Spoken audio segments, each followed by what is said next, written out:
I had worked with Badfinger for several years and had accumulated a variety. Today I'm chatting with the legendary promoter and booking agent Bud Becker. I mean, where do I even start, Bud? You've worked with acts like Alice Cooper, Richie Blackmore, from basically the inspiration for Almost Famous, Hammerjacks, so many more. I know you launched the Memories on the Road series around 2011, where you shared your remarkable stories, intersecting with the Yardbirds and Led Zeppelin, The Doors, Joe Cocker, who I heard today Paul McCartney's nominating for the Rock and Roll Hall of Fame, actually. So that's some big news. He did. He's not in yet. He's not in it yet. So I gotta. You gotta write a letter too. Oh my God. And of course, but the reason we're here today, Badfinger, because we're both big Badfinger fans. So welcome to the Vinyl Verdict, Bud. Thank you. Yeah, Badfinger, as I told you when you called, it's amazing. I was truly taken aback at the response, the Memories of the Road, when we did the Badfinger. You've got the Badfinger tapes, which I came across and we put together, and I thought, maybe a few people might be interested. And actually, it was overwhelming. Ira, did you clear Badfinger dates for me? Did you clear one with 2 shows on it? Well, no, do 2 shows. Got a contract right here. Hold on. Yep, this is 2 50-minute performances between 7:30 and 1 a.m. As of yesterday, until 1 o'clock in the afternoon, I had not, nor had anybody else here, cleared 2 shows. Yeah. Well, they were clear, but I'll let you go over that with you. Was it through Wally? I'm not looking for anybody on the spot. No, it was through the management. It was done through the management. The tapes that we provided, which was a little glimpse into what was going on, we had it on tape. The manager had actually tried to sell them out to the highest bidder. And I had already gotten involved in it. There was some not so nice people taking advantage of groups at that time.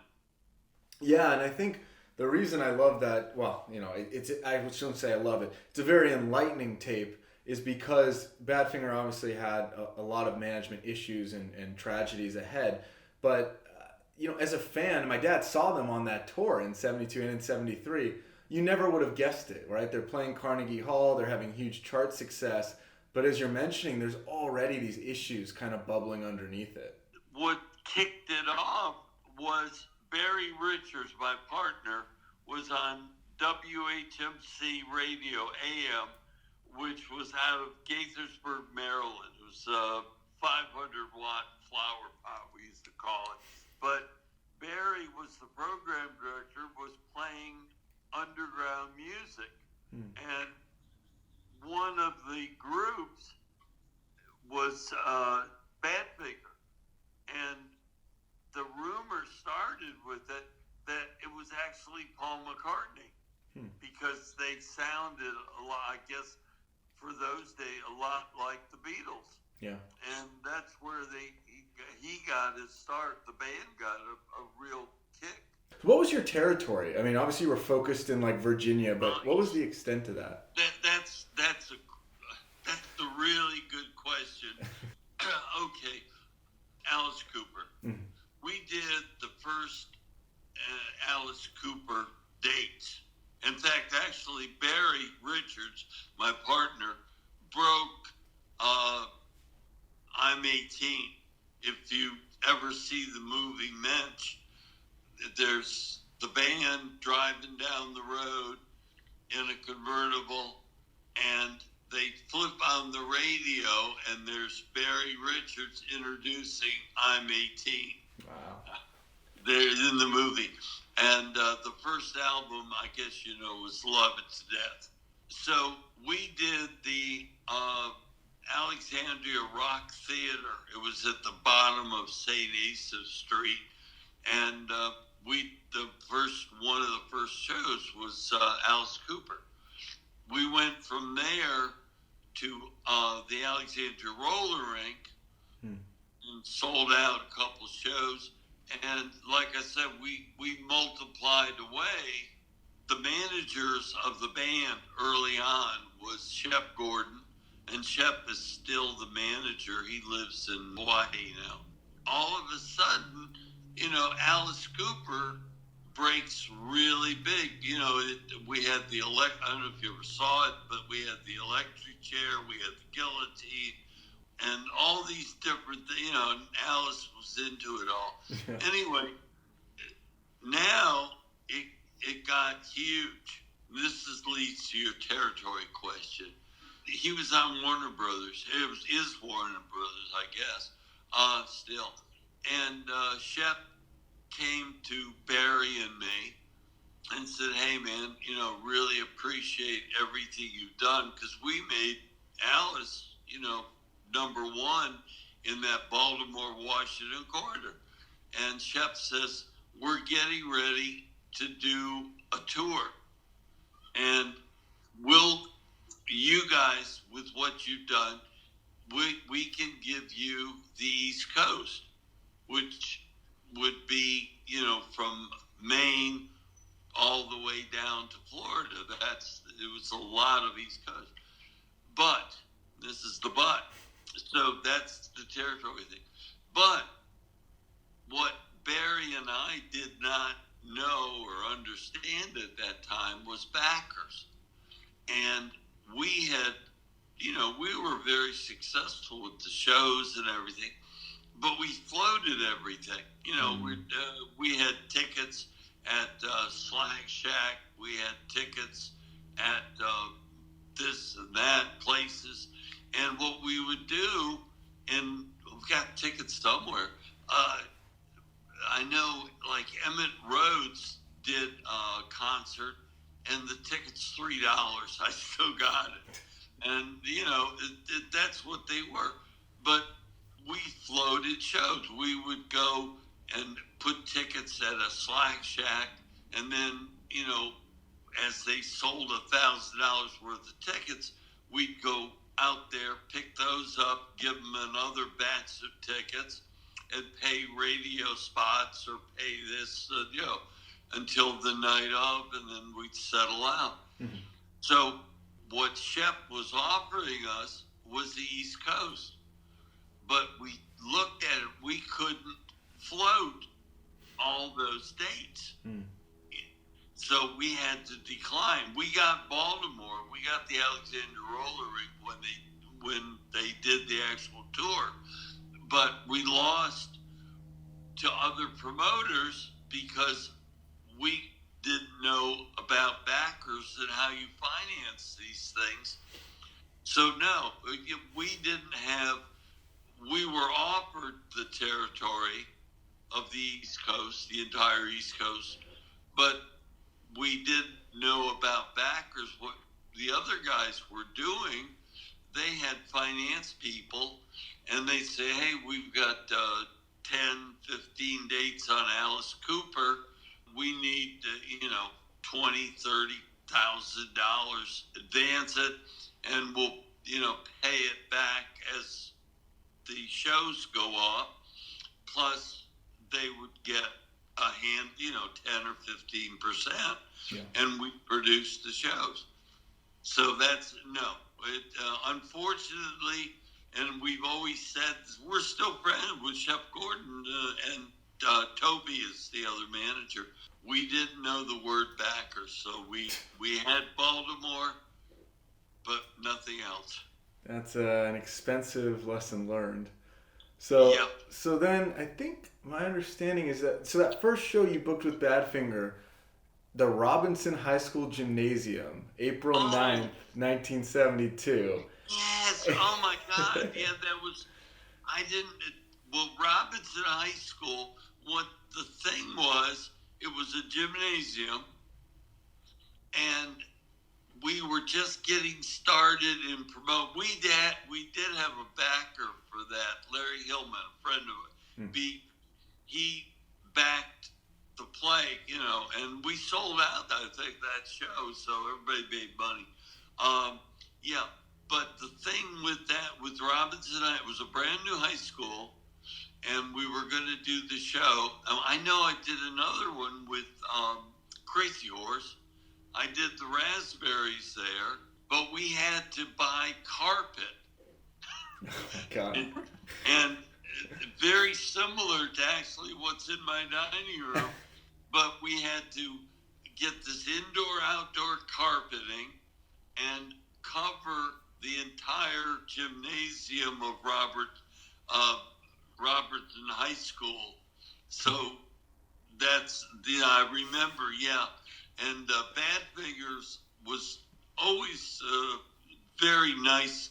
They were little. I mean, I used to call them Smurfs. They looked like Smurfs. They were that way. And the other one was Blue Oyster Cult. Exactly the same. I don't know what it was about rock, but it grew little people. So yeah. That is fair. It seems like that one, maybe in terms of like how you would get backers and book it. So there's a note here that concert date was added basically like a week before into their tour. So did that happen sometimes, that you would be scheduling a band last minute? In fact, there's a movie, Jeff Kulik, is a good friend of mine.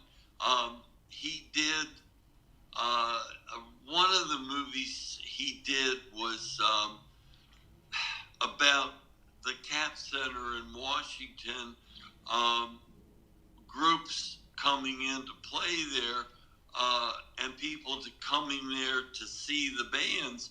They would get there early and do back barbecuing and stuff out in the parking lot. Oh, yeah, and he made a movie out of it.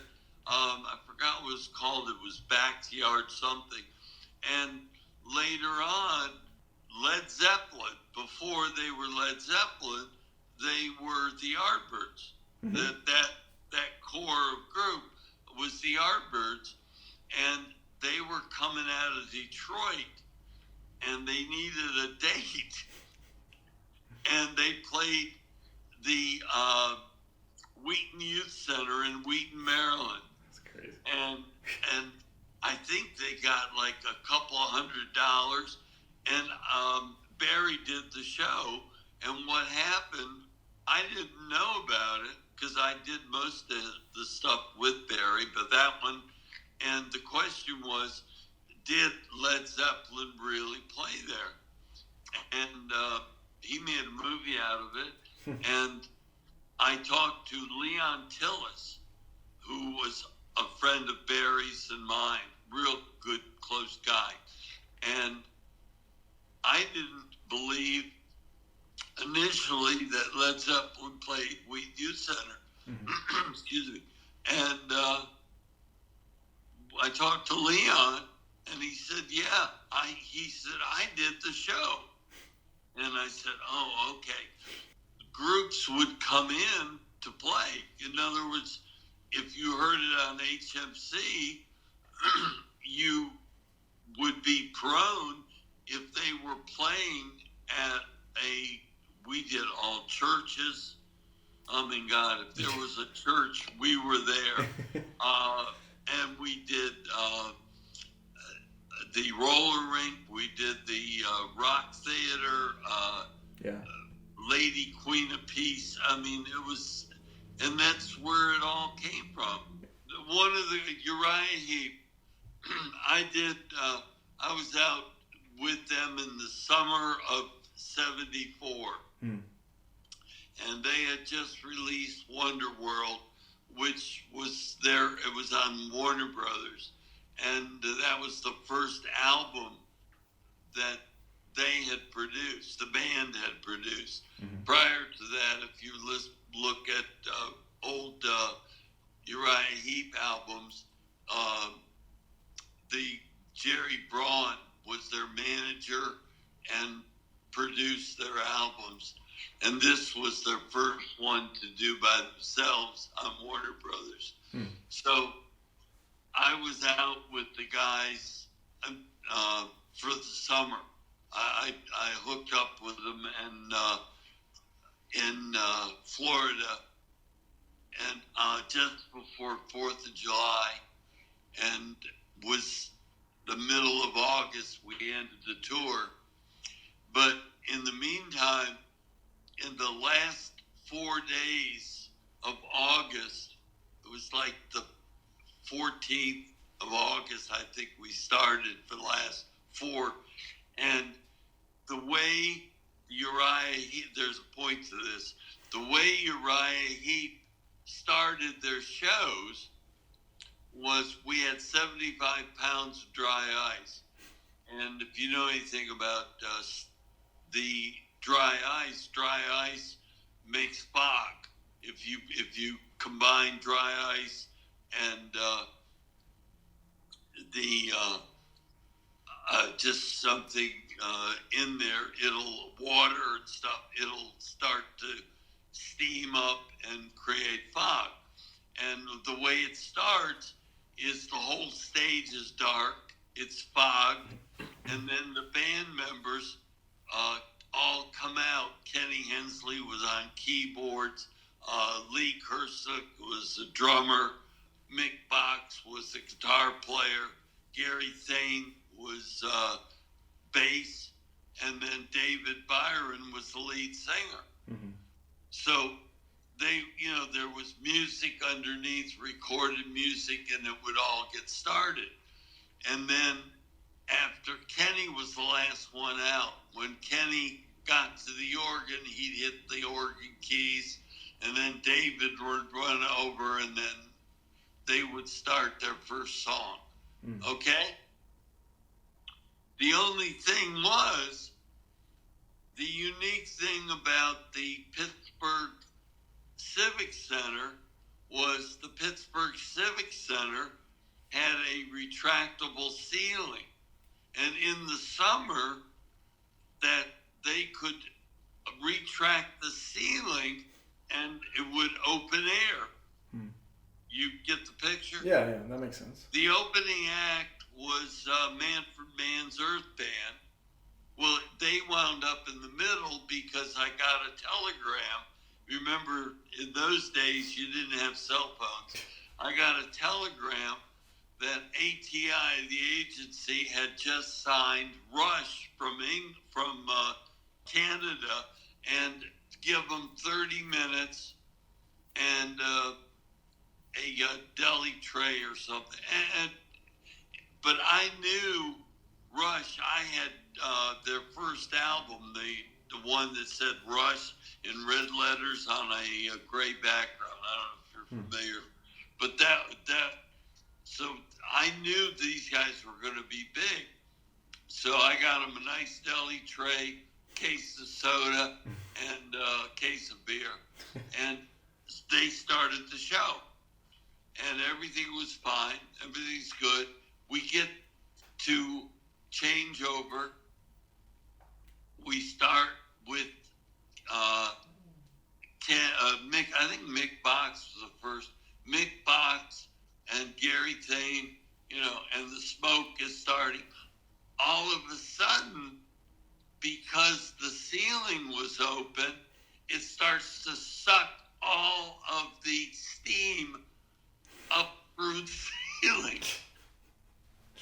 So, stop the show, close the ceiling, start over again, and the promoter worked, that was Richard Klotzman, working with Jack Hooks, who was our promoter in Pittsburgh.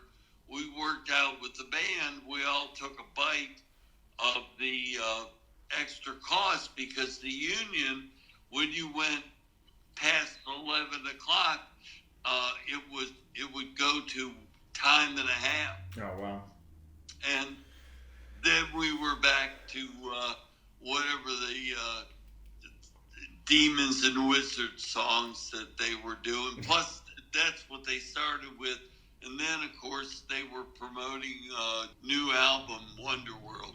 Yeah. And that was it. But the last date, they open air sucked it right out. If you look at we closed we closed it up and went on from there. You have to think on your feet, that's for sure. But Oh yeah, like I said, this was all new territory. yeah. Within the state of Virginia, like how does it come that okay, Badfinger wants you to help book, or you reach out to them? What is that like matchmaking process? Well, that was through the agent. Okay. In other words, they were with ATI. In Okay. fact, as you listen in the tapes, it's pretty explanatory that I was booking those dates through the agent, Yeah. and then Dick was trying to, threaten me that if I didn't cooperate with him and give him a piece of it, he was going to take it. And what as the tape unfolds, what he didn't know is I already had Grin as a backup for the school. Yeah. So if all of a sudden, as you listen to that, everything changes. And again, the manager, what was the manager's name? Now, I guess going to December 72 is when you had these conversations, right, about the February 73 show at Frostburg. Yeah. And yeah, it's revealed that their manager, Stan Pauly, I think was kind of behind all of it. He's never, the thing I find the creepiest is he's never on the phone. He doesn't speak directly to anyone, but you kind of hear or feel his hand forcing certain things. Well, that's the thing. If you listen to the tape, and I don't know if it's true or not, Dick Klotzman alluded on that tape when I was on that phone pinning him down that supposedly he had talked to Stan. Yeah. And he had the date. Remember, he says, "Well, I've got the dates." Yeah. And I said, "Fine. You better find a place to play them, or you're in your backyard, because I'm taking Grin up to Frostburg." Yeah. And they're And trying to that book, was also just the pace is crazy. They're trying to book 2 shows the same day. Yeah. For 5,000 or something like that? I mean, Yeah, extremely. I don't remember the money. You got the contract. Yeah. But what it was is Dick was trying to tell the school that I couldn't get the band to do 2 shows.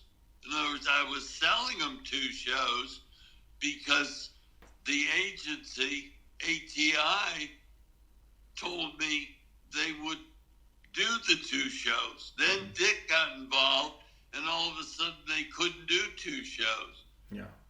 And Grin would do 2 shows. And I said, fine, I'll switch it over. And I already had another place for Grin to play anyway. I wanted to bring up one thing that you mentioned on these discs, I think, which is, I think, I don't know if it was your first impression of Badfinger, but that they were a little bit oblivious, right, to what was going on even at that time, that they like showed up and they just went to the talent agency and played the shows. And I mean, can you maybe speak a little bit to that? Like, in those days, a lot of what was going on, and you gathered from the tape, was people, buying in. It was a little bit of graft and corruption, but it's the way the game was played, and you dealt with it. And the bands themselves didn't know, as you could see from stories and stuff, Stan dealt with the agent. Didn't even know how much the band was getting paid. They never saw contracts. All the contracts, I believe, if you have any of them, they were signed by Stan. And Stan gave them their marching orders. Yeah. And then, that's what they got. Yeah. And obviously, it came out later how much he was, frankly, ripping the band off. Yeah. And that was not uncommon. I mean, some of these bands, like I said, the Stones and Michael Jackson, and some other people, they were good. They had figured it out, and they took a lot of their stuff into their own hands. If you weren't careful, you could get ripped off. Billy Joel got ripped off, remember? Yeah. Do you remember the first time you actually met Badfinger, the guys? Was that at the 73 show in Frostburg? It was probably, and again, my memory's fuzzy on this, but it would probably sound like Robinson High School. Oh, that first one in 72. Yeah, that one, because the theater one, by the time they did Frostburg and stuff, they had 2 shows. Yeah. And I knew them well enough. I knew I was going to have Badfinger up in Frostburg. And I rented an extra room as a party room. And for those days, I got somehow 8mm pornos, and I set up the room. And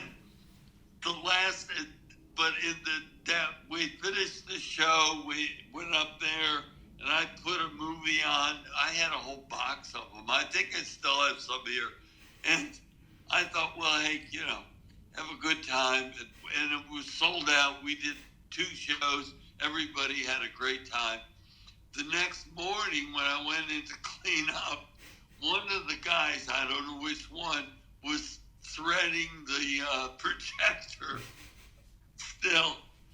So it had basically been on all night. All night. Well, in the morning, but they were sweet, Yeah. And then I did later on when I went to Hammerjacks. I did Joey as at the Hammerjacks with WGRX. Right. As an oldies group. And always very, very nice. Yeah. Always really sweet. And, and obviously we had good times and stuff. And, but the movie thing always stuck with me. That is pretty specific, yeah. Yeah, and I getting an 8mm projector was a little tricky in those days, but Yep. So I know, but Joey was all over the place in the 80s, but I'm sure the whole booking process and everything was very different. Oh yeah, no, that those are packages. Those were like the oldies tours. Yeah, exactly. Yeah, I did a couple of those. With the package that I was on was Little Richard, Chubby Checker. We did Little Richard up in Boston, but we had to stay at the Manger Hotel. None of it. Little Richard had ripped off all these hotels, like the Class A hotels. He had ripped them all off, and the only place the booking agent could put us, and it was an old hotel. I liked it. Yeah. It was called the Manger, and it was wallpaper. I remember the bathroom had wallpaper, and like the Holiday Inns, what else? The Hiltons, all of those. Little Richard had ripped off. They wouldn't take us, but we did it was the Rock and Roll Revival tour. Nice. Richard Nader. It was Richard Nader's Rock and Roll Revival, and we did the sound. And I had Bill Haley. Yeah. All right, Bill Haley, and this is like mid-70s. I'm doing the revival, and Bill Haley is so drunk and so high, right? We were playing the Boston Gardens Friday night, and everybody, the roadies, were all warned about Bill, and you had to clear a path from the dressing room to the stage, and Bill Haley would come out of the dressing room, go up to the stairs, walk up the stairs, get to the center where his microphone was, and he'd take one step forward, and it was the Shure microphones, and get up to it, and he goes, shake, rattle, and roll, and then he would take 2 steps back and catch him. Somebody would get a chord or something, and then he would go back up front again and do, whatever song, okay? But his mic went out, but he didn't stop. He just kept going, and the roadie said, hey, leave him alone. He took it, and he was singing into a dead mic. That's crazy. And then we had, I know we had Chubby Checker, and then I did an oldie show down at the college in Harrisonburg, Madison College, and the headliner was Tubby James, Chubby Checker, and then and Gary U.S. Bonds. There's another story to that, and somebody else. And so the original setup was that Chubby Checker was going to close the show, and the highlight Tommy James would go on just before him. And and I was putting everybody in, because have you ever seen an oldie show or been close? Yeah, I went to one this year actually, but they're a lot older now even than then, I think. Yeah, but there's like 10, 12 pieces, and there's an amp line, and you got to coordinate. So, and the most professional really was Chubby Checker. Chubby was great. So Tommy wants to close the show. So in my job, I have to go from Tommy's dressing room down to Chubby's dressing room. And I get in with Chubby and I say, hey, how you doing? And I said, look, I got a problem. He said, what's that? I said, Tommy wants to close the show. And he said, oh, so do you mind going on before Tommy? He said, Bud, not a problem. I dare Tommy to come follow this show. I said, okay. And Chubby Checker tore that place up. That's awesome. I mean, Tommy had to cool the crowd down before he go on. And I mean, he had hits. Tommy James had God knows how many hits. And I was friends with him. Tommy tore it up. And next time I'll plug the phone in when we start. Take care. Talk to you soon. Okay, bye.